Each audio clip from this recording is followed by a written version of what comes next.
সুখের খামার agro village একটি স্বপ্নের নাম, যেখানে কৃষি, অবকাশ, শিক্ষা ও জনকল্যাণ এক ছাদের নিচে মিলিত হয়েছে।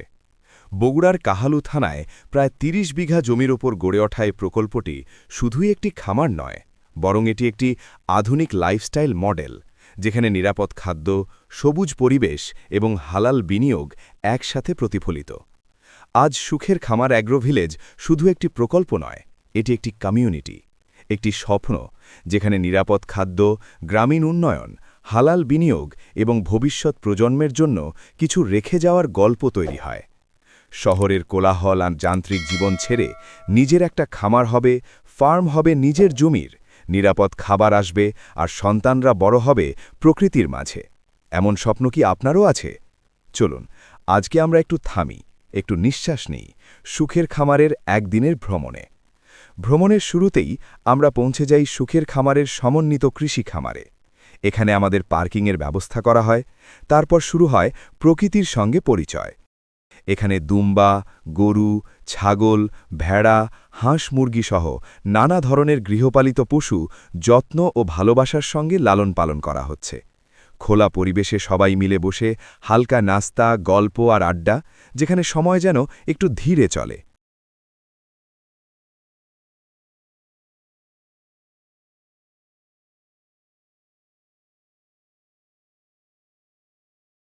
এরপর প্রকৃতির মায়া আর নীরবতার সঙ্গে তাল মিলিয়ে আমরা ধীরে ধীরে এগিয়ে যাই মাছের পুকুরের দিকে।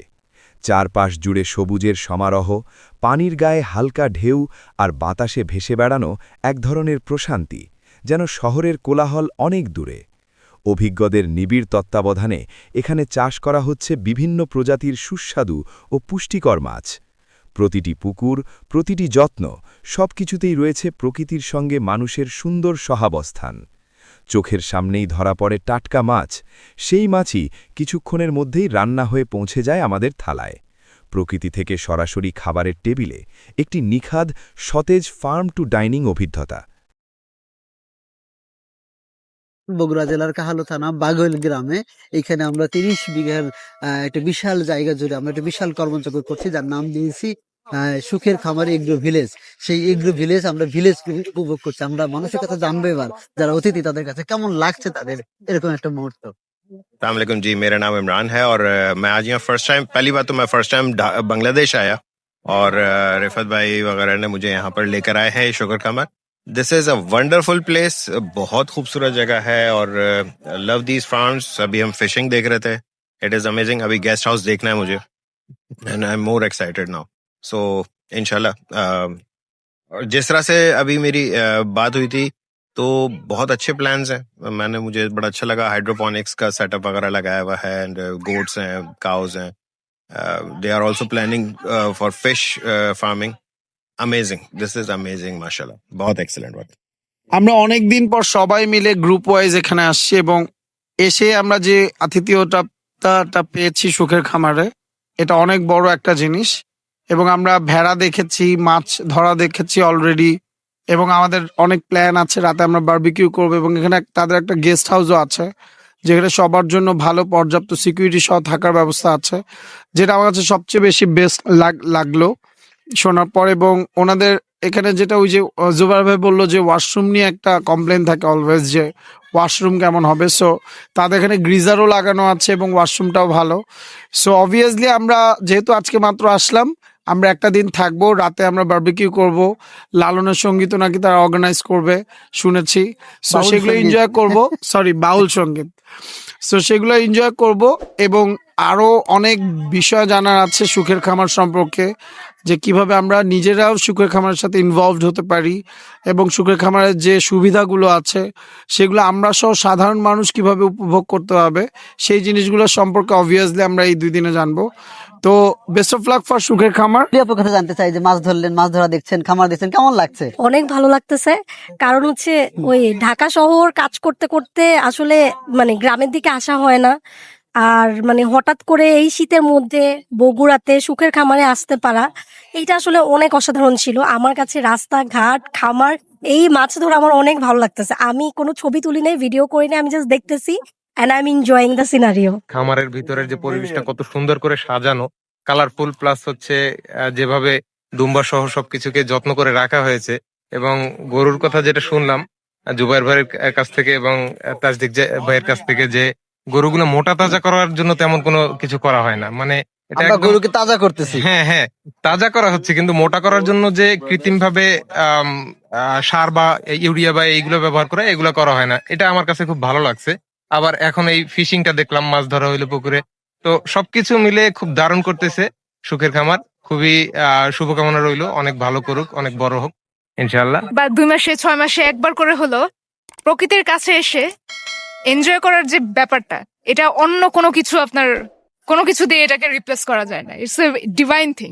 তো আমি চাই এই যে উদ্যোগ যে উদ্যোগ সুখের খামার নিয়েছে সেটা আরো বড় হোক, আরো আরো মানুষ এর সাথে সম্পৃক্ত হোক। আপনাদের জন্য শুভকামনা। Thank you. ঢাকা থেকে বগুড়া আসার যে জার্নিটা, এটা অসাম একটা জার্নি ছিল। এবং জার্নিতে আমরা যতটুকু টায়ার্ড হয়েছে, এই প্রকৃতি দেখার পরে সেই টায়ার্ডনেসটা চলে গেছে। It's amazing. অনেকদিন পর আসলাম, মানে ঢাকার বাইরে, ভালো লাগতেছে, খুবই ভালো লাগতেছে। বাহ। আমার এক্সপিরিয়েন্স অসাধারণ। এরপর আমরা এসে পৌঁছাই সুখের খামারের কটেজে, প্রকৃতির কোলে শান্তভাবে সাজানো এক আরামদায়ক আশ্রয়। পরিপাটি ও নান্দনিক নকশায় তৈরি প্রতিটি কটেজ, যেখানে পরিবার কিংবা বন্ধুদের নিয়ে নিরাপদ, স্বাচ্ছন্দ্যপূর্ণ আর নিশ্চিন্তভাবে সময় কাটানোর জন্য রয়েছে সব ধরনের আধুনিক সুবিধা। ভ্রমণের ধকল কাটিয়ে ফ্রেশ হয়ে নেওয়ার পর আমাদের জন্য পরিবেশন করা হয় খাবার, খুবই সুস্বাদু, স্বাস্থ্যকর ও খাঁটি, যার প্রতিটি স্বাদে রয়েছে যত্ন আর সততার ছাপ। খাবারের টেবিলেও যেন টের পাওয়া যায় খামারের প্রকৃত সৌন্দর্য। অল্প বিশ্রামের পর আমরা আবার বেরিয়ে পড়ি পুরো গ্রাম ঘুরে দেখতে। সবুজে ঘেরা বিস্তীর্ণ সবজির বাগান, পরিপাটি চাষের জমি আর নির্মল পরিবেশ, সব মিলিয়ে প্রকৃতি আর মানুষের সহাবস্থানের এক সুন্দর ছবি। এই দৃশ্যগুলো দেখেই সবার মন সত্যি মুগ্ধ হয়ে যায়। সন্ধ্যা নামতেই আয়োজন করা হয় প্রাণবন্ত ব্যাডমিন্টন খেলার। হালকা হাসি, দৌড়ঝাঁপ আর বন্ধুত্বপূর্ণ প্রতিযোগিতায় পরিবেশটা ধীরে ধীরে হয়ে ওঠে আরও উচ্ছ্বসিত ও প্রাণবন্ত। দিনভর প্রকৃতির মাঝে কাটানো মুহূর্তগুলো এই খেলায় যেন নতুন করে প্রাণ পায়। রাত ঘনিয়ে এলে খোলা আকাশের নিচে সবাই গোল হয়ে বসি। তারা ভরা আকাশ, নরম ঠান্ডা বাতাস আর কাছের মানুষের গল্পে আড্ডায় সময় কেটে যায় অজান্তেই। এরপর পরিবেশ আরও উষ্ণ হয়ে ওঠে মাছ ও মুরগির সুস্বাদু বারবিকিউয়ের ঘ্রাণে। আগুনের আঁচ, হাসি আর খাবার স্বাদ সব মিলিয়ে রাতটা হয়ে ওঠে আরও উপভোজ্য। আর ঠিক তখনই প্রাণ ছুঁয়ে যাওয়া বাউল সঙ্গীতের সুর ভেসে আসে। সেই সুরে প্রকৃতি, মানুষ আর মুহূর্ত সবকিছু মিলেমিশে যায় এক অবিস্মরণীয় অভিজ্ঞতায়। সুখের খামারে প্রতি বছর এগ্রো ভিলেজ থেকে প্রাপ্ত মুনাফা সকল অংশীদারদের মধ্যে সমান হারে বণ্টন করা হবে এবং প্রত্যেক অংশীদারগণ এর ৩০ বিঘা জমির একটি ছোট্ট অংশের ছাপ কবলা দলিল সহ মালিক হবেন। সুখের খামার এগ্রো ভিলেজ ১০০% পরিবেশ বান্ধব গ্রিন প্রজেক্ট।